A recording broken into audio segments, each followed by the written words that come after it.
6.25 때 상황하고는 판이하게 다릅니다. 6.25 때는 남침의 징후를 우리가 전혀 몰랐고 기습남침을 당할 수밖에 없었지만은 지금은 군사위성이 24시간 북한을 2중 3중으로 감시를 하고 있습니다. 근데 북한의 군사 동향뿐만 아니라 부대 이동 상황까지도 실시간 체크가 가능한 시대가 됐습니다. 그래서 얼주훈련 할 때도 6.25 당시를 기준으로 얼주훈련 하는 거는 적절치 않다는 생각입니다. 내가 한 얼지 연습 많이 봤어요. 검사 11년 할 때도 매년 해봤고, 경남지사 할 때도 해봤고, 대구시장 할 때도 하고 있고. 그런데 지금 중앙통제반이나 얼지 연습하는 과정을 보면 이거 6.25 당시하고 별반 대책이 다르지 않다. 그건 맞지 않는다.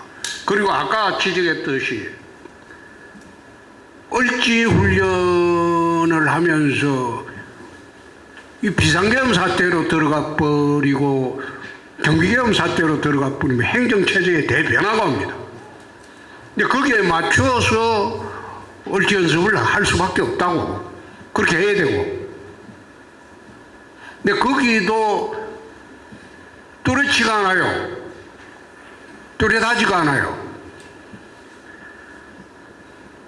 그리고 세 번째, 핵 공격에 대한 프로그램을 한번 작년에 우리가 주문을 중앙통제반에 했다고? 도대체 얼지 연습이 북핵에 이렇게 위중한데 얼지 연습 할 때마다 보니까 북핵에 대한 대비책은 전혀 없이 재래식 전투만 한다는 기준으로 얼지 연습을 하고 있는데 그게 맞냐? 올해부터 핵공격 대비 시나리오를 갖고 한다고 하는데 지금 오늘 보고하는 거 보니까 우선 북한이 언제 핵공격을 하느냐 거기에 대한 설명도 안 돼 있어요. 개전 적시 하느냐, 개전 이후에 재래식 전투로 북한이 궁지에 몰릴 때 하느냐, 그 두 차이에 따라서 이 대응책이 달라져야 돼요.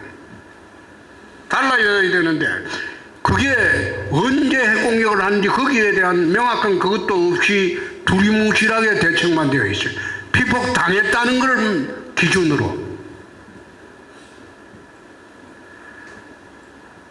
지금은 위성 감시 체제가 철저히 되어 있기 때문에 북한의 핵공격 징후가 보이면 우리는 선제 타격을 해서 핵을 무력화시키는 방안을 가져갈 수밖에 없습니다.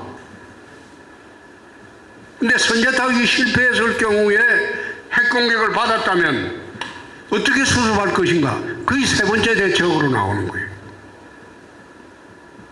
이제 거기에 대한 아무런 설명 없이 그냥 피폭됐으니까 어떻게 한다, 환자 처리 어떻게 한다. 그거는 훈련이 아니죠.